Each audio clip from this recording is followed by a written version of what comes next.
একজন যুবকের বেশে সাদা ধবধবে জুব্বা পরে সুগন্ধি মেখে মুমূর্ষু ব্যক্তির শিয়রে বসে বলে, ইয়া আইয়াতুহান নাফসুল মুতমাইন্না, হে প্রশান্ত আত্মা, উখরুজি ইলা মাগফিরাতুল্লাহি ওয়া রিদওয়ানি, আল্লাহর ক্ষমা আর দয়ার দিকে বের হয়ে আসো।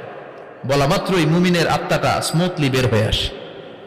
কাফান মিন আকফানিল জান্নাহ, হানুত মিন হানুতিল জান্নাহ, জান্নাত থেকে আনা সুগন্ধি কাফনের মধ্যে পেঁচিয়ে তিনি রূহটাকে নিয়ে ইল্লিনে চলে যায়। সরাসরি দেখে মালাকুল মাউতকে। আর যারা ইসলাম বিরোধী, কোরআন বিরোধী, তাদের সামনে এসে মালাকুল মাউত ত্রাস সৃষ্টি করে। আগে ধমক। হাইওয়েতে মাঝে মাঝে ডাকাতি হয় না? বাসগুলোর মধ্যে যখন ডাকাতি হয়, বাসে থাকে 50 জন, ডাকাত ঢুকে 5 জন, এই 5 জনের ভয়ে সবগুলো পেশাব করে দেয়। কারণ ত্রাস সৃষ্টি করে। এসেই চাইনিজ কুড়াল দিয়ে আগে কুবায় দেয় 4-5 জনের। রক্ত দেখে কি দেওয়ার সব আগে রেডি করে রাখে।